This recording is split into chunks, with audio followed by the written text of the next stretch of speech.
Welcome in, I'm Artris, and in this video we're going to be revisiting Enel. Now that some EB01 cards have come out, there's a few different ways to build Enel, and so we're going to take a look at one of the more speedy builds that you can go with. But before we go through the deck list, if you find anything in this video useful or informative, please make sure to drop a like and a sub. Helps out the channel immensely, and I can't thank you enough for the support. Additionally, if you'd like to talk about the One Piece card game outside of the YouTube comments, make sure to join the Discord. The link is in the description below. Alright, so if you're new to Enel, Enel's leader ability reads, opponent's turn once per turn. When your life hits 0, you may add the top card of your deck to your life, then discard one card from your hand. So this makes Enel naturally a tankier leader because it can soak up one hit per turn with the use of its leader ability. So how do we make use of that? Normally you play a long game where you heal back up and you potentially starve out your opponent playing Yamatos or 8-cost Katakuris. However, in this build, we're not running either of those cards. In fact, we're not even really looking to heal back up. What we do with this particular build is we gotta go fast. We are trying to hit the opponent's face as fast as possible and apply pressure by cheating in bigger bodies that are harder for the opponent to kill. To start things off, we're running 4 of the Charlotte Flampe. This is a 2K counter that came out of the EB01 set. And this says, on play, you may add one card from the top or bottom of your life cards to your hand. Draw one card. This is actually very pivotal to the deck because what you're trying to do is go to either 1 or 2 life so that you can cheat in a body like an ace or a card that actually came out in EB01 as well. Did someone say Kami? So this is a new card out of EB01 that says, on main, put up to 1 cost 7 or less Enel from your hand or trash into play. Then trash the top of your life cards so your life total becomes 1. This will allow you to play your 7-cost Rush Enel for only 4 Dawn. So that's very efficient. The only downside is you have to trash your life cards so that you go down to 1. So you're trying to get down to 1 as fast as possible so that this doesn't feel as bad when you want to play it very early. And getting a 7-cost Enel out way ahead of curve is really hard for an opponent to deal with. It's a card that says, rush once per turn. If this character were to be removed from the field, you may trash the top card of your life instead. If the character is a Monkey D. Luffy on the field, this effect may not be activated. And so this will allow you to basically have an indestructible character for the most part early game. You just want to be able to have this thing persistently sit on the field and hit for 7k every turn or even more than that. But enough about those specific combo pieces. Let's go more into the deck. We have 4 of the Capone Beige. This is the best 2k counter in yellow. It says trigger up to 1 of your opponent's leaders or characters cannot attack during this turn. So because you are not running any healers in this deck, cards that will stop attacks that may be lethal for you, this is very important to have. Next, we're running 4 of the 5-cost Gadatsu. This is a great 1k counter for me. There are times where I will play this down if I have nothing else to play on curve, but typically I want to either be using that time to play the 4-cost event or maybe like a rush ace. So Gadatsu is an on-play KO up to 1 of your opponent's characters at the cost of equal to or less than their life. And this is probably going to be taking care of maybe a body on the field that's at 4 Dawn or a potential blocker that could be in your way. So there are good uses for this, don't get me wrong, but I feel like when I'm playing this deck, I don't play this down as much as I play down like an ace or an Enel. I mentioned ace a few times, so let's go ahead and just go skip ahead to that. This is Ace. He came out of Starter Deck 13. He's a 5-cost 7k body. On play, if you have 2 or less life, this character gains Rush. So once again, a very strong body with Rush on it. This one is easier to kill because all you have to do is try to kill it once and it's gone, as opposed to Enel. So that's why I think Enel is actually really important in this deck, but Ace is definitely a really good card to see as well. So then back to where we were at. Next up, we have the 2k counter Satori, which is a great trigger card to have. It says you may trash 1 card from your hand and play this card. So bodies that come out of life are obviously very good in this deck, and it is also just at the worst a 2k counter, so can't complain there. Next, we're running 4 Shura. This is a on-play look at the top 5 cards of your deck, reveal up to 1 Sky Island type card other than Shura and add it to your hand. Return the rest to the bottom of your deck in any order. This is also a 1k counter as well, and it has a trigger just to play the card. So this is a good searcher for your Sky Island stuff, and you do run a fair amount of Sky Island stuff. The 7-cost Enel, obviously, the 4-cost event. We're running some counter events as well with El Thor. That's also searchable. We're running Amarus, and of course the 0-cost event. Then the 2K counters are searchable as well, so that's very nice. We also have this other card, Upper Yard, which we'll get to in a second, but actually we can just talk about it right now. This is also the other searcher in the deck. It's a 1-cost searcher event, so if you don't have a Flampe in the opening hand and you're going first, Upper Yard is a really good card to have in your hand. I was running it at 4 to begin with, and by the way, this deck list was based off of a list that topped in Japan around the time of EB01 start, I think. And so this deck was really odd because I had been playing Enel the standard way and I saw this deck come out and this guy was running Upper Yard, and honestly it got me thinking, like, why is this card being ran? And so then I just tried it out. It made sense. However, the issue here is it doesn't have a counter and it also isn't a trigger, so you have to just hard cast it. It's only 1 Dawn, so it's not a bad problem to have, but if this is a card in life and it comes out, you're not really excited to see it, to be fair. I'd rather see this in an opening hand, so that's why I have 2 rather than a full playset of 4, but I think the player that was playing in Japan and did really well with this deck, I think was running a full play set from what I saw when I was reviewing over the VOD. So yeah, this is a good searcher overall. Then we're running 4-cost Kikunojo. Once again, bodies that come out of life are great, and since your opponent is going to be at a lower life total for the most part, you're going to be hitting them with a lot of 7k attacks. They're going to be at 3 or less life pretty easily. So having a Kikunojo come out and apply even more pressure on top of the bodies that you have is, I think, devastating to some opponents, and I think it's really hard to come back from a lot of that. So that's why I put 4 Kikunojo in. It is a card that is counterless, but I think it's okay because we do have a fair amount of these 0-cost events in this deck. Then I'm running 2 of the Charlotte Katakuri. This is from the starter deck 7, and it's on play. Look at 1 life card from the top of your opponent's life area or yours, and then you can either put it at the top or the bottom of the life area. Then if you have less life cards than your opponent, this character gains rush. So it's basically a Katakuri leader ability on a rush body, because most of the time you are going to be lower life than your opponent. This is great if you're going against yellow. You can kind of help prevent a trigger from happening if you look at their life and see, oh, this is going to trigger, I don't want this, so you can just put it at the bottom. Sometimes if I'm going against an opponent that has some bigger body threats, like maybe a Moria, I will look and see if there's an 8-cost Moria or something, and then if there is, I'll put it at the bottom just to make sure that that's like 1 less that could potentially come out. So this is a good card overall, but I don't want to add too many of these because there are times where you could be tied with life total with your opponent, and then the rush goes away and it's kind of just a body that sits there, doesn't do much. So that's why I'm only running 2 here. We talked about Ace, we talked about Did Someone Say Kami? By the way, in this simulator, it's called I Am God. So forgive me for that, but it is on the English printing, it is Did Someone Say Kami? So don't get confused by that, hopefully. Next, we're running El Thor. It's a 1-cost event that is, if you're familiar with Rad Beam, it's a Rad Beam, but reverse. It says give up to one of your leader characters plus 2,000 power for this battle. Then if your opponent has 2 or fewer life, give that card an additional 2,000 power. So 1 Dawn for 4,000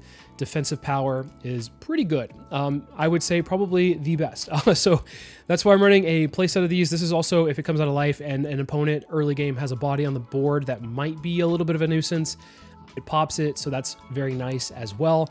But for the most part, you are extremely happy to see this because at the end game, your opponent might feel pressure to just go for it with like 3 bodies on the board, and this will usually be able to protect you for that final hit that they think is coming through. Next, I'm running 2 200 million volts Amaru.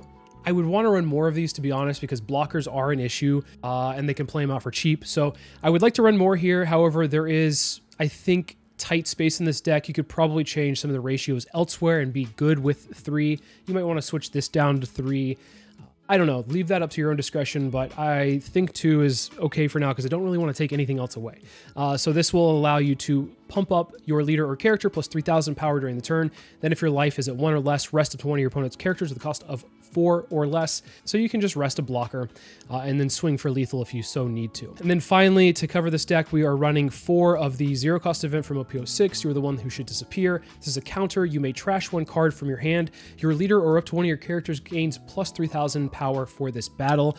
By the way, I forgot to talk about the trigger for Amaru, but this is basically the same trigger as Amaru, except better. If you have 0 life cards, put the top card of your deck into your life pile, then trash 1 card from your hand. Since you're sitting at 1 for most of the game, this could be a life, and then you're basically healing for 2. So you're allowing yourself to prolong the game to get a little bit more hits in case like they're countering out heavily, or if there's a huge wall of blockers and you need to get through them, this might give you a little bit more time. So yeah, this is a really good card overall, and especially since we're running a fair amount of counterless cards, you can just consider every counterless card a 1k, and then this is a 2k. So overall, you have a lot of protection in this deck. I would say. And then the Amaru effect is basically the same thing, except you may trash 2 cards from your hand, add up to 1 card from the top of your deck to your top of your life. And this, if it's the last card in life, you're basically having to discard 3 cards in total to heal up to, which is still good, but slightly worse than having to discard 2 cards to heal up to. But both of these are extremely good defensive options in life along with the beige. So I think you're pretty well rounded with this deck. So let's take it into the sim and see how it does. All right, Red Purple Law, the flavor of the month and probably for the next set or 2. Let's see how this deck does against it. Usually in an aggro deck like this, you don't want to take your life too aggressively, but I think it's worth it. I'm gonna grab an Enel and then pass. Yep, that's fine for us.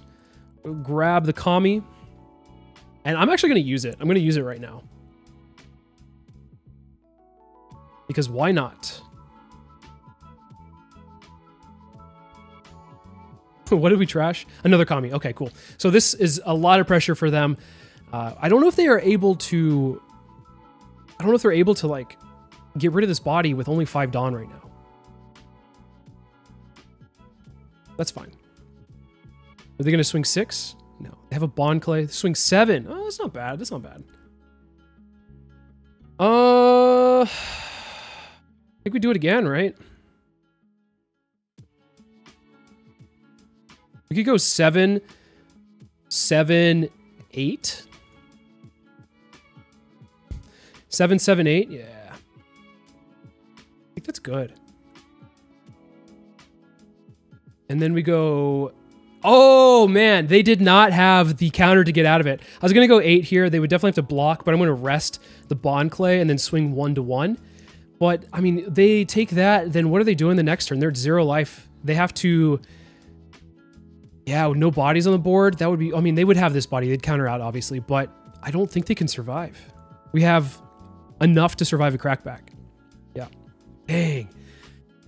That destroyed him. What the heck? That's crazy. I didn't expect to win that fast. I mean, that is insane. Okay, let's go first against Kozuki Oden. I think that this is...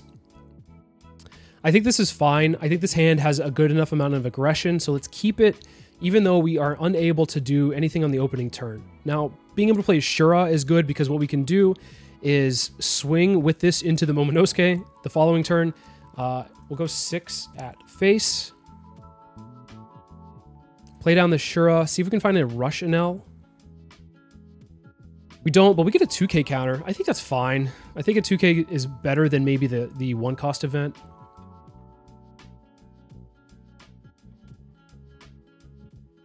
That's really good for us.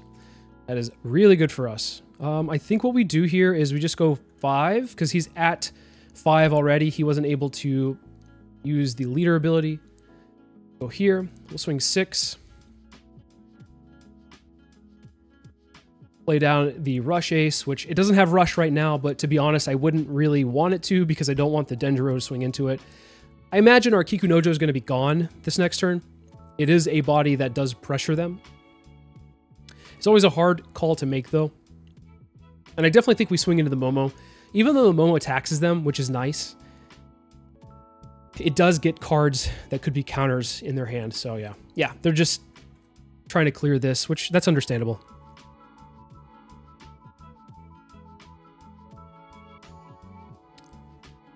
We have another ace, but it doesn't have Rush, unfortunately. Go 2 there. I think we go 7-7. I think we go 7-7 here. And hold on to the Shura for good measure. Actually, we could go 1, 2, 3, 4, 5. We could go 6, 8. No, 7-7. Let's get 2Ks out of hand. 2Ks out of hand, I think, is a little bit better.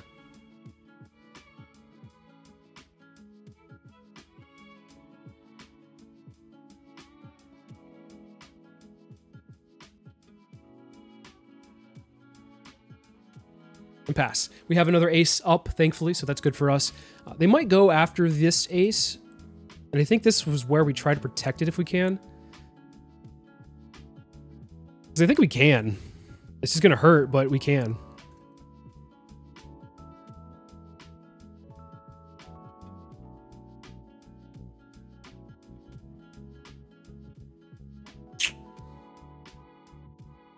I think we get rid of a 2K. I think we get rid of the 2K because I might want to search. That's the issue. I might want to search.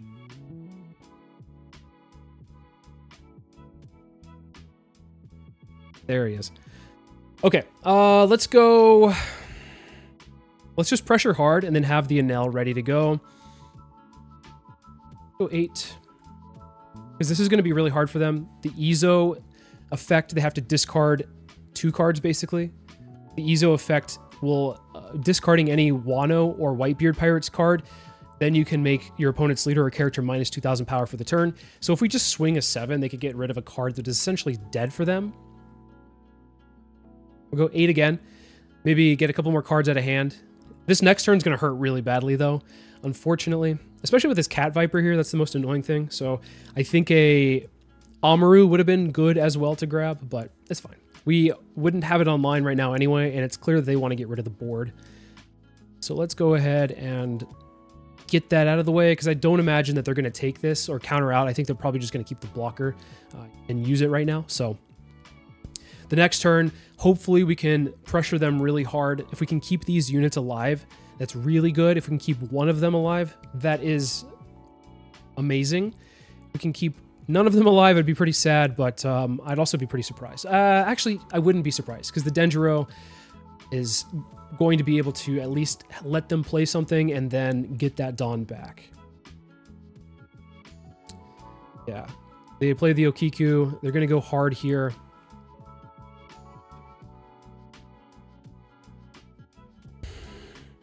Let's do the zero cost event and the Enel.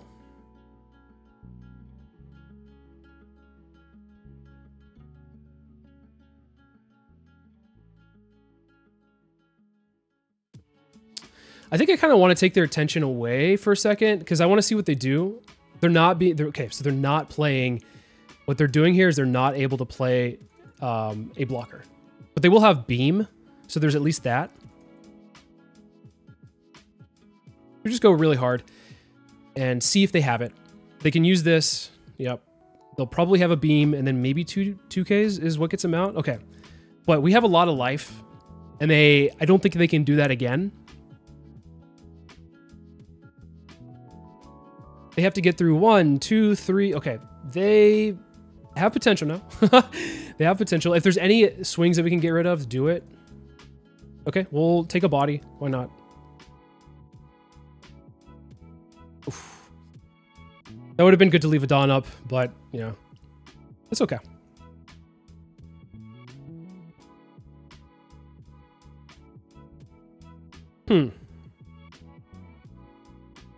Probably this. All right, down to the trigger, baby. Do we have a good trigger? Woo! We have it. We have a trigger. We have the best trigger. Nice. And then we don't even need to play the Enel at this point. We just go all in with the Kiku Nojo. It's a close one, but that's kind of how it plays out. That's why we have those ratios of the life-saving events. But yeah, that was pretty close. They definitely played it right by pressuring the bodies. It's kind of like what they are supposed to be doing if they want to be able to win this matchup. And if we are able to defend them, so be it. I think I may have over-countered towards the end because the other, like there's no way we protect everything, but also if you over-counter, there's times where it prevents them from playing a blocker, and then you kind of have to say, do you have the counter to get out? They did, and we got lucky with our life trigger, but we did have a lot of life left. So sometimes that's just how it rolls. All right, going against Moria, let's take first. And I don't really like this hand, to be fair. I'd rather see the Kiku Nojos in life, and I'd rather have something to do early. So this is a little bit better because we can use the upper yard. We could use the upper yard, but we could also just go flampe, take a life, and then pass. I think that's a little bit better of a play because the next turn we can swing 5 and then play Shura upper yard and get 2 searches off and kind of set up our hand a little bit better here. Zero cost event. And I don't particularly like any of these. I think the L-Thor might be the better option here because we don't have one and we're passing up 2 if we don't take it. We could have grabbed a Shura with that, but think that's fine. They're using the Absalom early. Now, if they make you discard, the perfect thing to discard is the Enel, because you can just get it back from the trash. I actually think we use this right now, and we trash a zero-cost event, because we have too many in hand. We don't really need that many. So let's go ahead and just use our Gadatsu, and then swing 5. The following turn, we're going to be at 1, and yeah, we could play Enel. We could also just play another Gadatsu. That would also be an option, because this Kuzan is going to be a problem for sure. So get rid of the Kuzan, and then swing 5, make him counter, and then swing 7. And then we can hit really hard the following turn. Cool. I think we just keep it as is. We could probably use the L4, even though it's not technically online right now. We could still use it as a 2k counter at worst. I think that's fine. Additionally, we can also use the 0-cost event with the 7-cost Enel to pitch it from our hand to protect a swing if they decide to go swing at this body. I imagine they're going to remove this one and try to swing at this one, so we can just instead go 0-cost event, pitch the Enel, get it back with I Am God, or did someone say Kami? Either or. I don't know why it's this I mentioned in the intro, but yeah. Imagine that they're going to be trying to swing and kill a body here, though. Maybe not. Interesting. We're not going to take any more life, so we can get rid of this. Counter out. Borsellino. Not a bad option. I wish, though, that we didn't have to pitch one from hand here. So 4, 7, 7, 7. We can hit for 4 7s in a single turn. So I think we do that. We just make them discard as much as possible or have them take life. We will be at the L4, I believe. Yeah, we're going to be able to use L4 at its max because they're already at 2. We're going to be countering out here. That's fine. And then we play boom this and then go boom 7. So then, yeah, they're going to have a blocker, but they're going to have to make the hard decision as to when to block.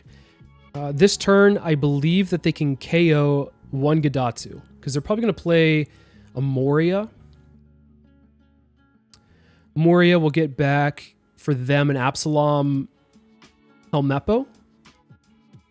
KO the Gadatsu. Oh, maybe they can get rid of... No, they can't get rid of both. It doesn't have a Lucci in the trash. Maybe he doesn't have a... Oh, wow. Jeez. Okay. That was a lot of pressure, I guess, in their hand. It was a little weird. I don't know why they kept 3 Luccis. Interesting. Okay, against Ivankov, I don't really like this hand. I want to see something that is like a good 1, maybe 2, 5, 7 curve. That is usually what I look for. Since we already have an Amaru, let's grab the Did Someone Say Kami and then pass. The next turn, we might not have a lot to do. So we are just going to swing all out. Because the thing with Ivankov is they like to counter out of stuff. Because they run a fair amount of 2Ks and they want to be at a low hand size because of their leader ability. But they gain a lot of cards back. So them countering out there is not too big of a surprise. Although them running Suru Sasaki is a little surprising. It's a good, they're both good 2Ks for blue. Yep, let's take it. This is amazing. It's not amazing because they have a blocker and they're probably going to block this 7K swing. But maybe we don't have to swing 7. Maybe we can go upper yard Shura. But we're kind of looking for an Enel here, if we can find one. We can find one, go down to 1 life, and then have the Enel. It's great. They do run a Luffy, so we have to keep that in mind that maybe that is something to consider. Go ahead and use this. Oh, I guess I could have played the Gadatsu, right? That's fair. I was at 5. I thought I was at 3. Why did I think that?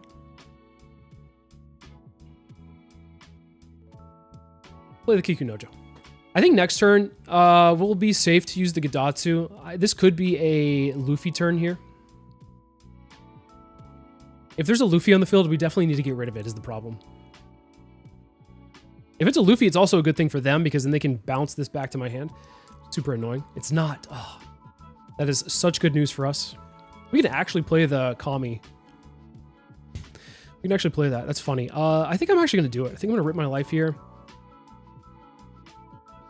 Go 4. We actually... Let's swing 5, see what we do here. 5. We could go 7.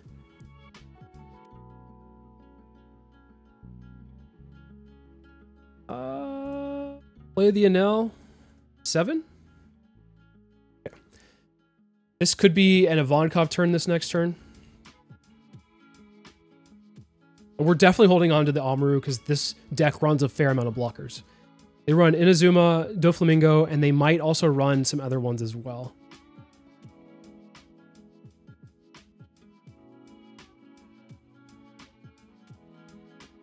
We're going to keep it alive. Yeah, we're going to keep that alive. They didn't have a target. Ooh, that is painful. Let's go ahead and pop the Inazuma.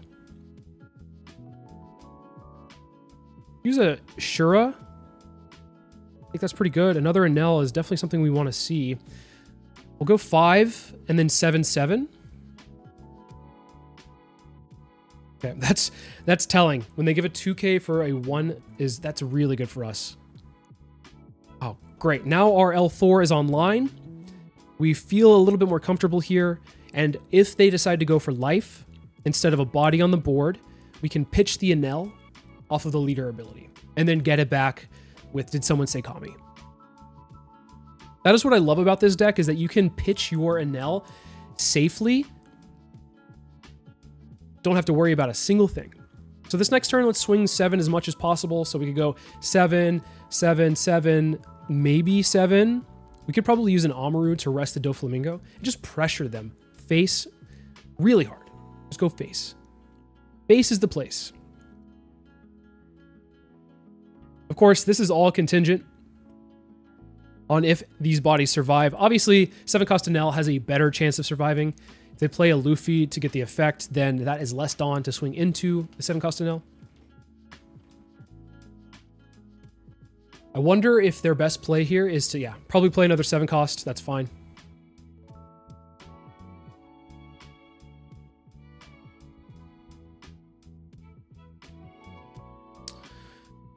This is one of those times where I actually don't need to use the trigger. I think I'm okay.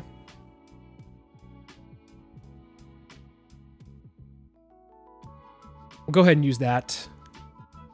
Whew, and another one to back it up. Feels really good. So that just means in case things go sour, we have 1 Dawn left for this. So let's go 7.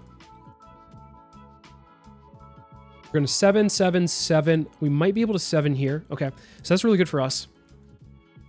We're going to do that.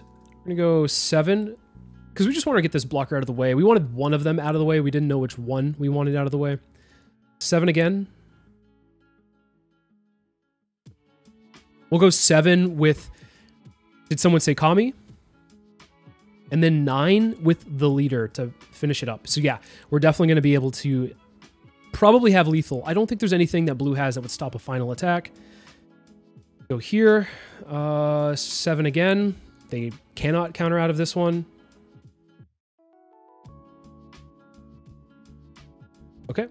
And 9, even though we could go 10. So the pressure was definitely there. It's hard for them to counter out of so many 7s. It's hard for any deck to counter out of so many 7s, especially if you're keeping your bodies alive. So yeah, this is ultimately how the deck should be played. Green Purple Doflamingo is going to be a very difficult one for us, because if they are running Birdcage, which most do nowadays, we are probably never going to be able to attack with any of our units except for Enel.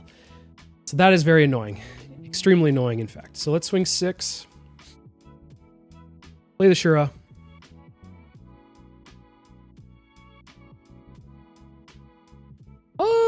What is their best option? I think a Gadatsu is actually not bad.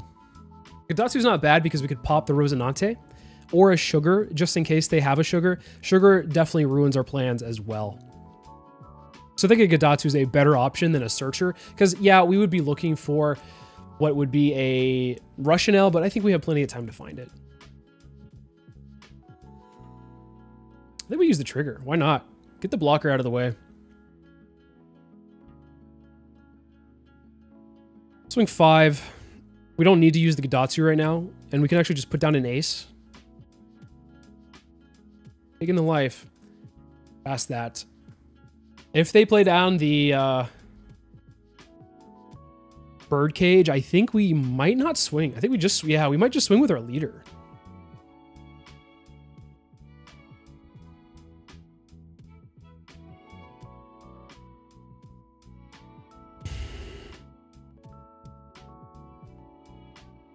I don't want to swing with the ace just yet. And this is also a risk because I don't want this to get rested by a what is it called? On Gibson. So we're just gonna swing 8. They'll probably have like a event counter to be able to +4. That's fine. You know what? I don't know if seeing what life looks like is the most important thing. I think Kiku Nojo might be a little bit more important. They grab the sugar. Oh, that is so good because if they play sugar next turn, they're going to sugar the Kiku Nojo, of course. But that means that the Kiku Nojo, when it pops, we gain a life. Unless they play the 7-cost Kid ahead of time and then make sure that our units stay rested. That could be a problem, of course. But I think this next turn, if they play the sugar, they're going to rest the Kiku Nojo, and then this just stays there, and that's fine. It's like one less swing, I suppose. Diamante. Interesting. They're probably going to go here, right? Yeah, I guess they can have it. That's fine.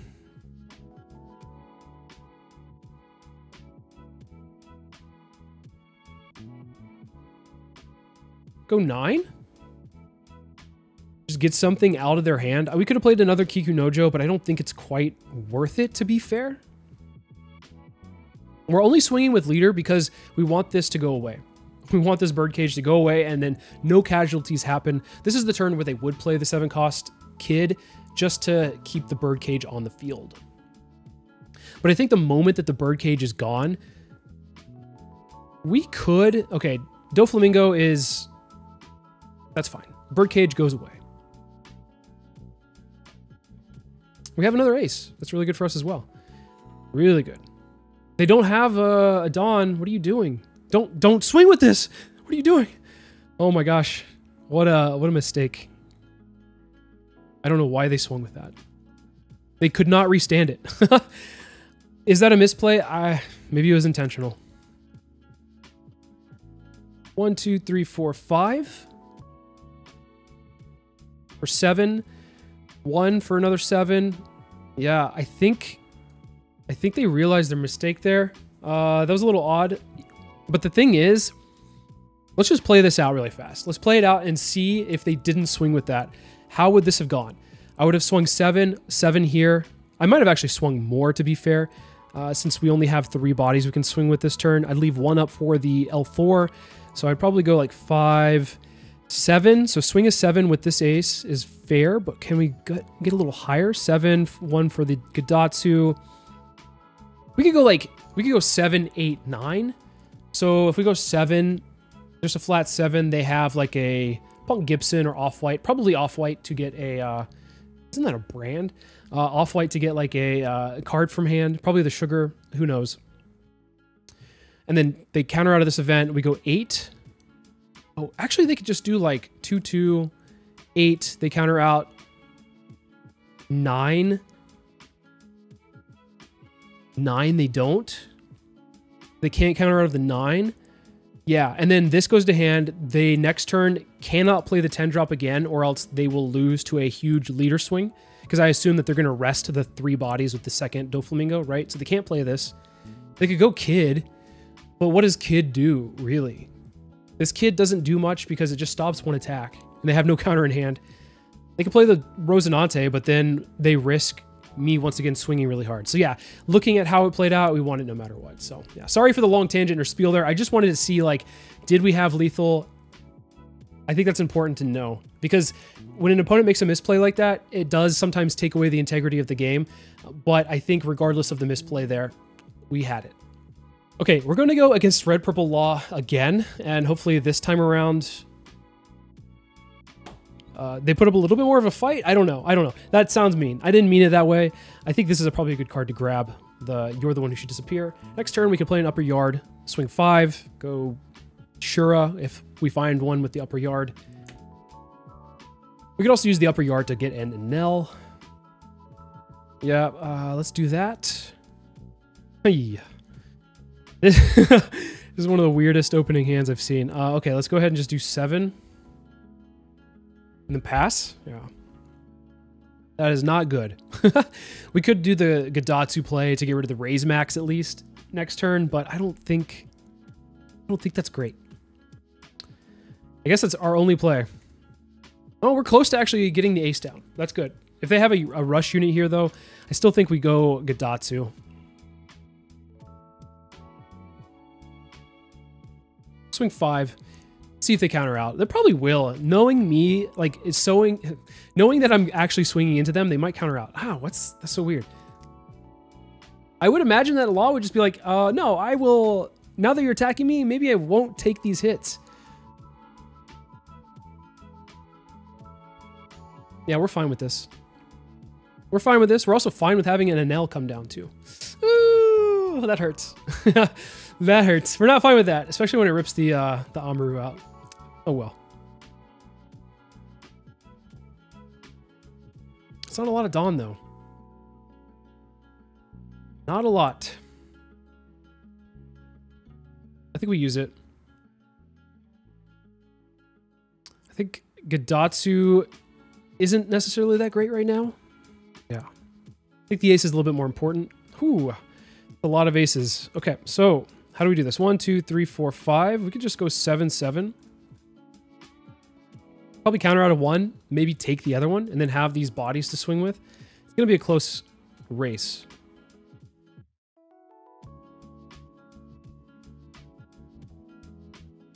Probably counter out of this one. Can they survive another hit like that? I don't know. 2 and 1 is kind of hard. Yeah, I think they're going to use their bodies to swing in though, but they have 4 Dawn to play with, so it's not super scary here because of that. They could be at 8 Dawn and that would be really terrifying, but I think a 4 Dawn go for lethal is not the worst thing in the world for us. Especially when we get a body out of life. Let's go. Let's get rid of one of the aces. We aren't going to play 2 in a turn, so it doesn't really make sense. We just have to be aware of rush Enel. We also have, they're probably going to swing with this Law too. Ooh, that's good. That's actually really good because we can then use the 0 cost event and then play the Enel with it instead. Okay. Respect.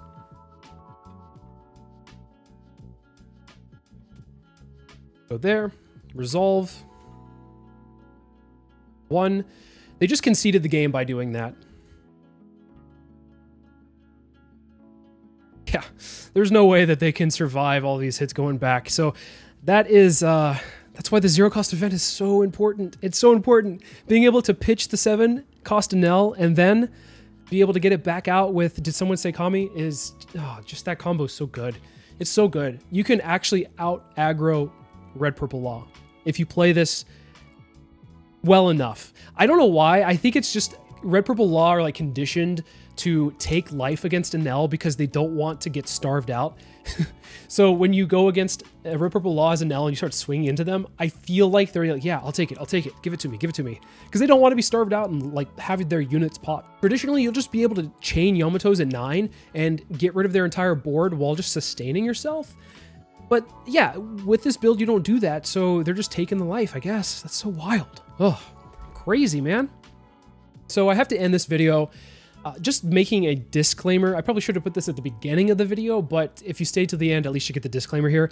I don't know how good this deck actually is. It feels really fun to play, and it's almost exhilarating in a way, like going down to that 1 and just seeing like how much you can sustain yourself while just pumping out bodies that hit really hard. I like that gameplay, but I don't think Like my anxiety would not be able to make it through a 9-round tournament with this.